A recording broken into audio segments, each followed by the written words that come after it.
Good day sa inyo guys. So for today video ay magagawa tayo ng crankshaft ng Mio Sporty. So ang papalitan ko dito ay itong connecting rod set and kalug. Pasin nyo, lumaki na yung kanyang clearance dito sa kanyang big end. Tapos magpapalit ako ng bearing. So ganito yung pagtatanggal ko ng bearing. Ayan, yung isa na iangat ko na, then papasukan ko naman itong aking mulya. Ayan.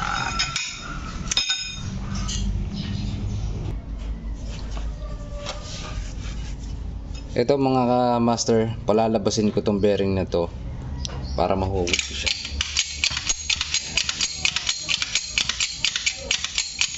So kailangan hindi siya nakasagad, kasi pagka nakasagad yan matatamaan yung inuupan ng bearing dito sa may ilalim. So important na hindi siya magka-damage. Ayan. Next step ay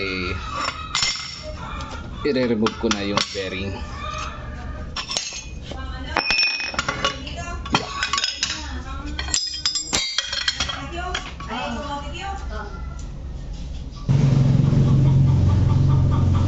Gagamit ako ng pin. Ayan. Pasensya na kayo na maingay ang mga manok.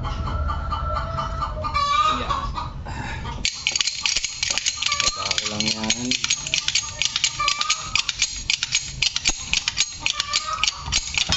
Yeah. So natanggal ko na yung isa. Kasi nyo ba hindi nagka-damage.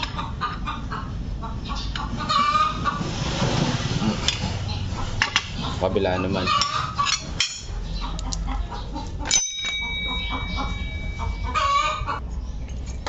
Ngayon ito namang isa, tanggalin natin. Yan.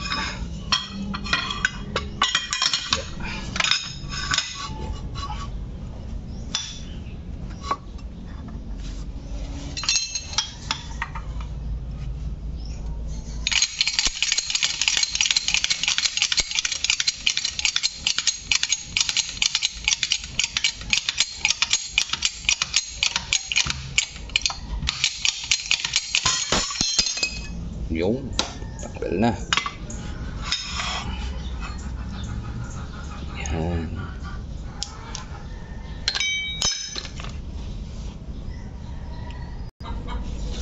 Okay. Ang sunod naman, set up natin to para tanggal natin yung pin.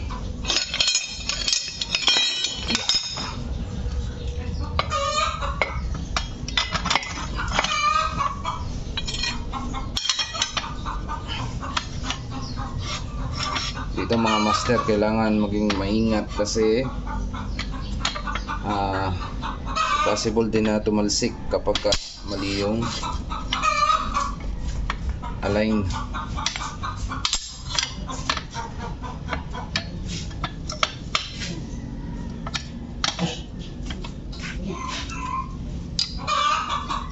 Kailangan ay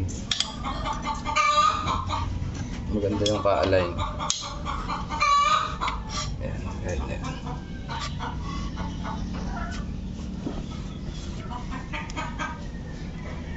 Yan.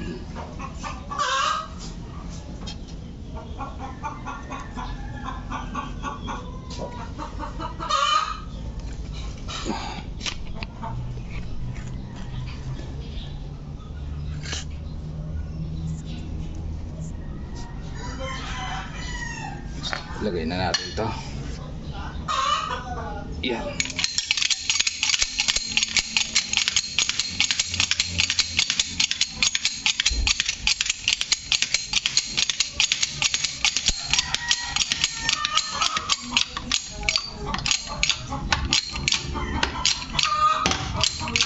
Yung iba kasing nagpe-press, huwag kayong maging buraot. lalo na sa mga customer. Una, kapag ka dinala sa inyo si Gunyal, ay linisin nyo ng ayos. Kasi yung sa oil catch can, minsan kalimitan ay pagka may nagpa-press, hindi na nililinis. Kaya kapag ka nagpalit ang customer ng bagong pin, madaling masira kasi nga hindi nila nililinis tong mismong oil catch can. Madami tong dumi sa loob. O kapag ka nilagyan niya ng bago at hindi naman nalinis, di mas madali yung buhay nung ipapalit na pyesa. Parang meron din magpapadalwa-dalawang biyak lang si customer sa mabilis na panahon. So ayan, natanggal ko na. Ayan. Natanggal ko na yung connecting rod set. Ito na lang pin, hugutin ko lang tapos ipakita ko sa inyo yung dumi dito sa mismong oil catch can. Baba ko lang to. Ayan.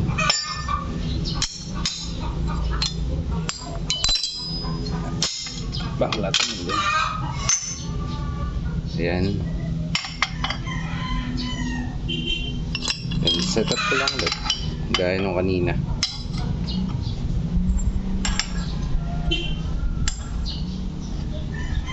Salamat sa mga nagsusubscribe. Magpi 50,000k subscribers na po tayo. So salamat po sa inyo lahat. Ayan, setup na natin. Ngayon, tatanggalin na natin yung pin ito sa kanyang mismong crankshaft.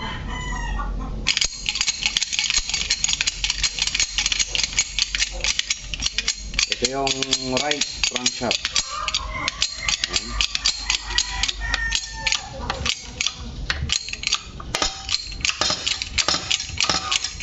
Pakinig nyo ba? Napakatigas. Hello? Ito yung pin. Ito yung pin bearing. Ito yung rod. Ayan. Pagka ganito, babalik kay customer kasi minsan hinahanap yan. Tapos ay pakita ko sa inyo yung dumi. Ito mga kaibigan, yung sinasabi ko na dumi dito sa oil catch can. So ganyan na pagkatanggal. Yan o. Ito nyo ba? Yan. Sa loob yan. Ayan. Kung gusto nyong mapanood pa yung ibang video ko, marami pa akong video dyan na sa Sigunyal. Ayan o. So, marami namang nag-PPM sa akin, natutuwa sila. At marami nang nagsabi sa akin na marunong na din silang gumawa ng Sigunyal sa iba't ibang lugar. So, hindi naman aking ipinagdadamot yung aking alam. Siyempre nakakatuwa lang na ibabahagi ko. Alam ko na marami dyan video, pero silipin nyo mabuti yung mga video ko dito sa Sigunyal at baka may mapulot pa kayong idea. So hanggang dito na lang muna guys yung video. Ganyan yung paano ako magtanggal ng connecting rod set at bearing.